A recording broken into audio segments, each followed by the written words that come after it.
Hello guys, welcome to my channel Aishu's world.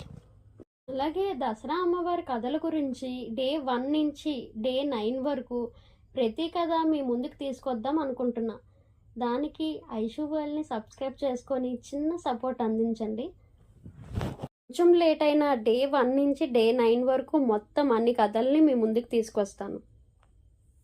ఈరోజు మన వీడియోలో నవరాత్రి పండుగ మొదటి రోజు మనం పూజించే దేవి శైలపుత్రి అమ్మవారి గురించి మాట్లాడుకుందాం. ఇంకా లేట్ చేయకుండా వీడియోలోకి వెళ్ళిపోదాం.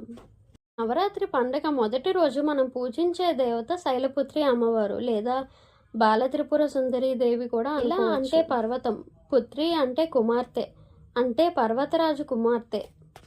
ఈమె దుర్గాదేవి యొక్క మొదటి మరియు అత్యంత ప్రాథమిక రూపం. కథని అర్థం చేసుకోవడానికి మనం ముందు జన్మకు వెళ్ళాలి. శైలపుత్రి అమ్మవారు మునుపటి జన్మలో సతీదేవిగా జన్మించింది. ఆమె ప్రజాపతి దక్ష కుమార్తె. సతీదేవి భగవాన్ శివుడిని చాలా ప్రేమించింది. అతనినే పెళ్లి చేసుకుంది. కానీ సతీదేవి తండ్రి దక్ష ప్రజాపతికి ఆ పెళ్లి ఏమాత్రం ఇష్టం లేదు. ఇప్పుడు సన్యాసి అని, జటలు ధరించేవాడు అని, భస్మంతో నిండినవాడు అని ఈ రూపం దక్షుడికి నచ్చలేదు. దక్షుడు ఒక భవ్యమైన యజ్ఞం ఏర్పాటు చేశాడు. ఆ యజ్ఞానికి లోకాల్లో అందరి దేవతల్ని, ఋషుల్ని, రాజుల్ని ఆహ్వానించాడు. కానీ తన అల్లుడైన శివుడికి మాత్రం ఆహ్వానం పంపలేదు. ఇది చాలా గొప్ప అవమానం కదా. సతీదేవికి ఈ సంగతి తెలిసినప్పుడు ఆమెకు చాలా కోపం వచ్చింది. తన భర్తని, తన ప్రియుణ్ణి ఈ రీతిగా అవమానించడం ఆమెకు భరించలేని సంఘటనగా మారింది. ఆమె తన తండ్రి వద్దకు వెళ్ళి, నీవు నా భర్తని ఎందుకు అవమానించావు అని కోపంగా అడిగింది. కానీ దక్షుడు మరింత శివుడి గురించి చెడుగా మాట్లాడసాగాడు.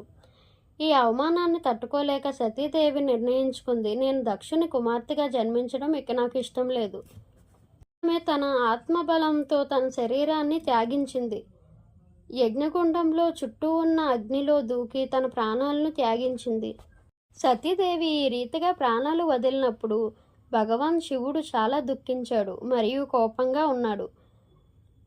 సతీదేవి తర్వాతి జన్మలో పర్వతరాజు ఇంటికి కుమార్తెగా జన్మించింది.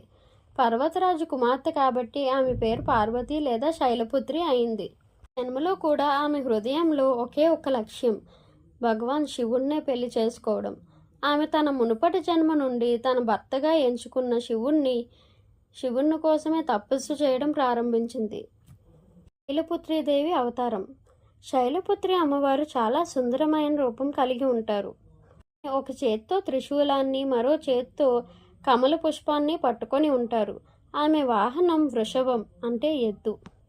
ఆమె తల మీద చంద్రుని కిరీటం ధరించి ఉంటారు. ఈ త్రిశూలం ఆమె భక్తి మరియు సామర్థ్యాన్ని, కమలం ఆమె పవిత్రతను మరియు శాంతిని, వృషభం ఆమె ధైర్యాన్ని సూచిస్తుంది. నవరాత్రి మొదటి రోజు మనం శైలపుత్రి అమ్మవారిని పూజిస్తాం.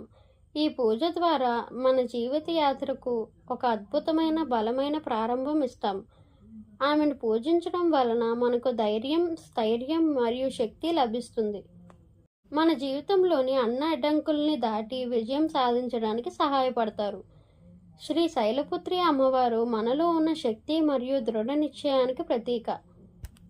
ఆమె కథ మనకు నేర్పేది ఎలాంటి సవాలు వచ్చినా సత్యం మరియు ధర్మం మార్గంలోనే నిలబడటం. జై శైలపుత్రి అమ్మ.